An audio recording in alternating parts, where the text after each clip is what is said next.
Welcome to the Owl Once Was Lost podcast. We are the companion to the Owl Once Was Lost missing persons phone application, which aids in the location of missing persons. We are also partnered with storiesoftheunsolved.com, a phenomenal repository, guys, of case information and where we will be citing from for today's episode. Also, please go and download the Owl Missing Persons phone app on iOS and also for Android, as well as giving it and this podcast 5 stars and a written review if you'd like. That's the best thing that you can do to support our efforts, along with going to patreon.com/oncewaslost and pledging just $3 a month. That would go a long ways to helping us to keep that phone app up and running 24 hours a day, or any of the other tiers that you desire as well. There's a couple of other tiers available there on Patreon. So let's get into this episode. We're going to dive into the disappearance of Carley Guse, who disappeared just over 2 years ago. And I feel this has a good shot at being found. She has a good shot at being found. So Carley Guse was born on May 13th, 2002 to parents Lindsay Fairley and Zachary Guse. When she was just a toddler, her parents divorced, and she would soon have a third parent in her life, stepmother Melissa Guse. Her family also consisted of 2 younger brothers who were aged 9 and 10 around the time of her disappearance. In August of 2018, Carley moved in with her father and stepmother in Calfont, California, a rural community of about 650 people just east of the Sierra Nevada, between Yosemite National Park and the state of Nevada. Given its size, many work and attend school in the nearby town of Bishop, just 14 miles away. The Guse family lived on Ponderosa Street near White Mountain Estate Road. At the time, Lindsay had relocated to Yerington, Nevada, approximately 160 miles from Calfont, and Carley, wanting to remain closer to her friends, decided to stay with Zachary, despite Lindsay having been granted physical custody of her daughter. When Carley wasn't attending classes at Bishop Union High School, she worked as a part-time job at the title company Melissa worked for as an escrow assistant. Those who knew her described her as a fun-loving and sweet girl who had a great sense of humor. And despite her quiet and introverted nature, she was popular amongst her classmates and was well liked by many within the school community. Around the time of her disappearance, Carley was dealing with the repercussions of having been suspended from school as a result of being caught using marijuana on campus. Given her grades were also plummeting, she was forced to attending counseling, which seemed to help get her marks back on track. But in the days before her disappearance, her friends say she was experiencing, quote, episodes, and was worried someone was tracking her via her cell phone. However, both Melissa and Lindsay have said they themselves did not observe any unusual behavior. On the evening of October 12, 2018, Carley asked Melissa if she could attend a football game at the high school, but had actually planned on going to a house party with her boyfriend. Unaware of her stepdaughter's real motives, Melissa granted her permission. At around 8 p.m., Melissa called her and asked if she needed a ride home from the game, but was reassured by Carley that her boyfriend would give her a ride home. The events after this phone call are the result of information gleaned from Carley's parents and those that were at the party. According to the attendees, Carley began to panic and feel frantic and is said to have been near impossible to console. At 8:30 p.m., she called Melissa and asked her to pick her up from the trailer park where the party was being held, saying, "Never mind. Well, actually, hurry up. I changed my mind. Come and get me. I'm booking it down Dixon Lane. Hurry, I'm scared." Worried, Melissa drove to the area, noting that Carley hadn't wanted to get off the phone and had been adamant about being picked up as soon as possible. When Melissa arrived at the trailer park, she found her stepdaughter was nowhere to be found. While searching the area, she spotted a small light and found that Carley was attached to that small light and almost a mile away, running down the street and using her cell phone to guide her way, the light from her cell phone, of course. When she spotted Melissa, she jumped in the car and told her she was very scared, an emotion that was echoed in her face, which Melissa describes as having just seen a ghost, or also with dilated pupils throughout the drive home. Carley vocalized her fear that the car would even kill her, and she changed seats numerous times. By the time they'd returned, Zachary was home from work, and according to both he and Melissa, Carley was still acting erratically, huddling frantically in a corner one minute, then telling them how much she loved them the next. She was particularly afraid of her cell phone and of her parents getting close to her. When asked what was wrong, she was unable to tell them, saying she didn't know herself.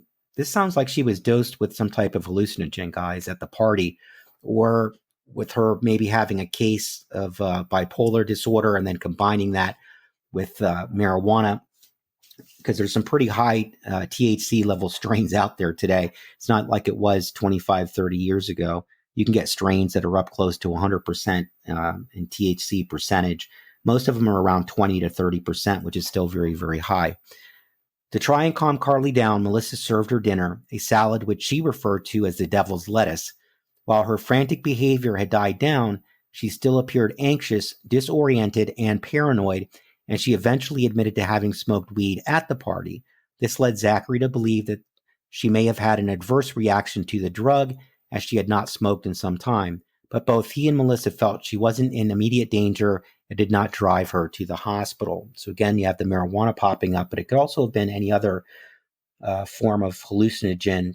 Could have been edibles.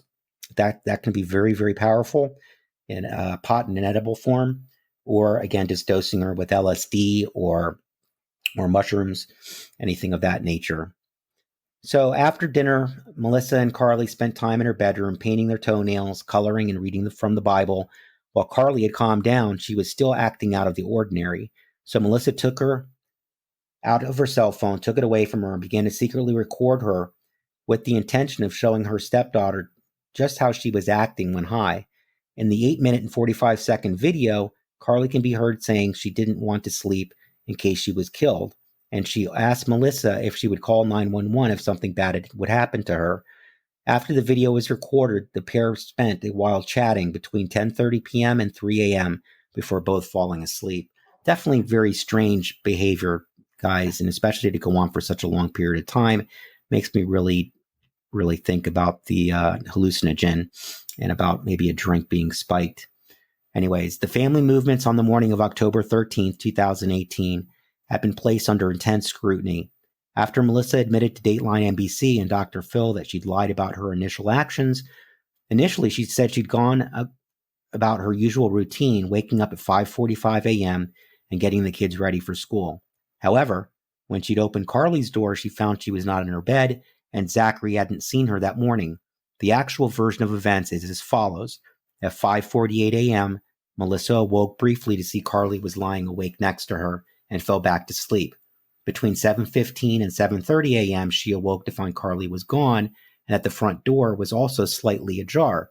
Worried, she and Zachary spent 2 hours driving around the White Mountain Estates and the surrounding desert, thinking Carley had simply gone for a walk to clear her head.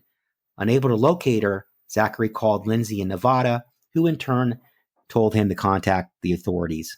The time was then 9:35 a.m.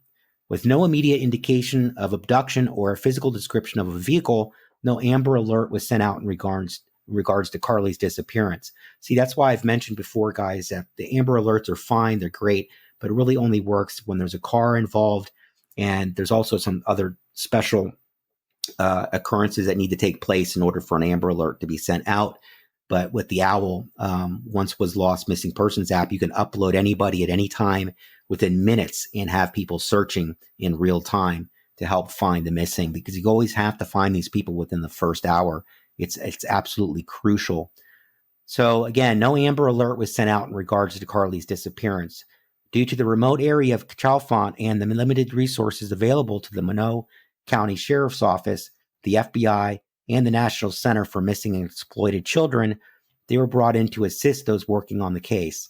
When investigators visited the home, they found no indication of forced entry. Carley had left behind all of her personal belongings, including her cell phone, glasses, and what money she had. The FBI combed her cell phone and social media accounts and found a text to her boyfriend, which indicated she believed the weed she smoked at the party had been laced with something. This had led them to believe she could still been feeling the effects of the drug when she went missing. 3 possible sightings were brought to the attention of authorities. A neighbor and retired motorcycle officer with the Los Angeles County Sheriff's Office recalled seeing a thin female with long hair walk by his house on Ponderosa Street with a piece of paper in her hand. Another neighbor who lives down the street on White Mountain Estates Road, west of Ponderosa Street, claimed to have seen Carley during this time, also with a paper in her hand. Finally, a third witness who was cutting firewood saw a girl fitting Carley's description in the vicinity of U.S. Highway 6, standing behind a barbed wire fence. As such, the investigators were able to determine she was likely last seen walking south towards the highway, approximately 30 yards east of it and 100 yards south of Sierra View Road. Some online sleuths have speculated that the girl seen by these witnesses was in fact Melissa and not Carley. There has been no evidence found to substantiate these claims, though, as there are no security cameras on the exterior of the home, nor are there any gas stations or other markers in the vicinity within that would have cameras. A family friend has shared that Carley had never given any indication that she wanted to run away or that she was involved in anything more sinister. A week-long search was conducted by the sheriff's office, involving helicopters, searchers on horseback and off-road vehicles, and cadaver dogs. A total of 60 police personnel were involved and were aided by search and rescue teams who helped comb the surrounding area and Bishop. On October 25th, the efforts were officially suspended, but that did not stop private search parties from setting out to search the high desert and White Mountains.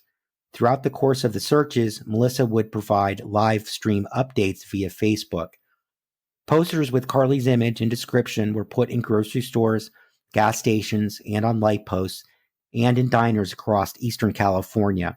A week after she went missing, the sheriff's office set up a checkpoint along Highway 6, and while 50 people shared they'd driven through the area on October 13th, none recalled seeing anyone matching her description walking along or near the road. In December of 2018, bloody underwear was found near some coyote scat. It was collected for testing, but was not sent into the right facility and was instead delivered to the California Department of Justice. The sheriff's office has since stated that they do not believe the underwear to be linked to the case. There have been reported sightings of Carley in California and Nevada, but none of them turned out to be her. In January of 2019, an 18-year-old James Dullen pled guilty to contributing to the delinquency of a minor in relation to Carley's use of weed at the party the night before she disappeared. He'd initially been arrested on allegations he provided the weed to her. As of publishing, the case is still being investigated as a missing persons case due to the lack of evidence that a crime occurred. Investigators do not currently have a theory as to what happened, and as such are open to all possibilities. Although their tip line has received numerous calls, there have been no viable leads. Given the lack of evidence or direction, no one has been cleared of the involvement, and no one has been charged in relation to the case. A private investigator who was hired by Lindsay has said the sheriff's office has not followed proper protocol when investigating Carley's disappearance, citing the fact that they didn't take bedding for analysis. They also did not search through the family's cars. Lindsay fears her daughter may have been overdosed on the night she went missing. While Melissa believes she was abducted, Lindsay recalled the chat she's had with her daughter where she asks about LSD. And again, that brings up my idea that she had been dosed there at the party with something that was hallucinogenic or a very, very high potency form of pot. So either way, it's going to have the same effect, except the LSD is going to act for a lot longer period of time. That's why I would be leaning in that direction.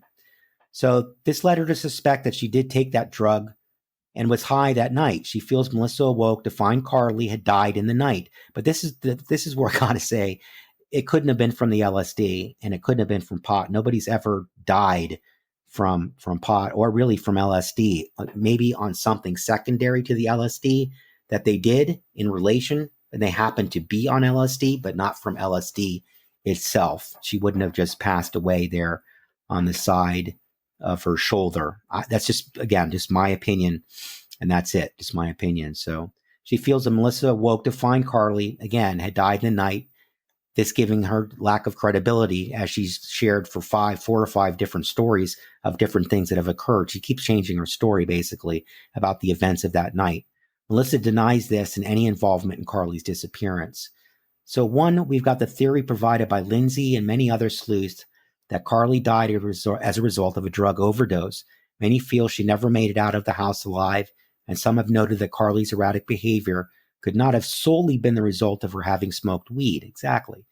This leads into Lindsay's belief that her daughter had taken a stronger drug, possibly LSD, which would explain her behavior and strange thoughts on the night she went missing. It would explain the behavior and the thoughts, but not necessarily leaving once she did. I guess she could have gone out and went for a walk and continued, but she would have pretty much come down by then. So anyways, as aforementioned, there is no evidence Carley died in the family home. And given the lack of body and suspects, it's difficult to say if this is what occurred. Secondly, a popular theory in the case, and one that has been suggested by Melissa and Zachary, is that Carley was kidnapped, most likely while walking along Highway 6. During an interview with the Guse family, Dr. Phil speculated that she may have been picked up by human traffickers while walking along the highway, meaning there is a possibility we could still see her alive, but she's been forced to work in prostitution. The final theory states that Carley's disappearance is related to that of Madeline Lingfelter, who went missing from Reno, Nevada on September 19th of 2018. There's no evidence to support this theory, and Madeline's body was eventually located and her cause of death deemed to be a suicide.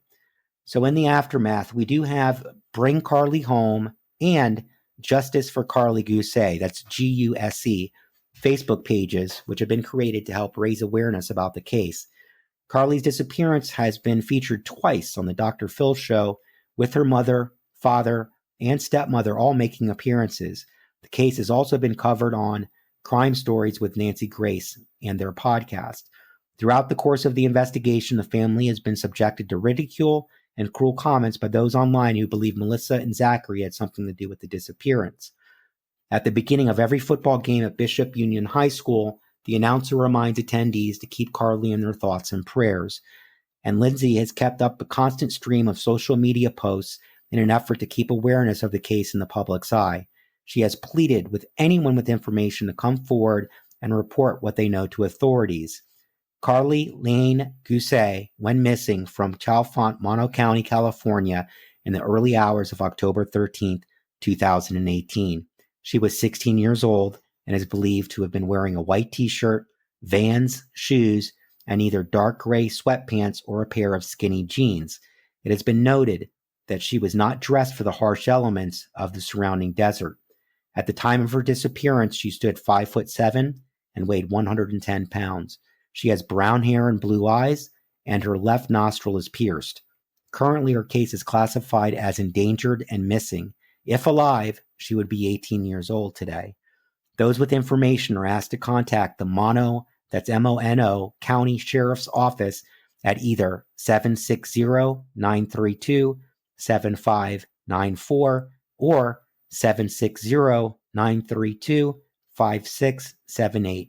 Tips can also be sent into the Sacramento office of the FBI at 916-746-7000. Again, that's 916-746-7000. So that's going to do it for today's episode, guys. Hope you guys will join us on next week's podcast. We'll probably have 2 different cases again that we're going to dive into. We'll talk to you then.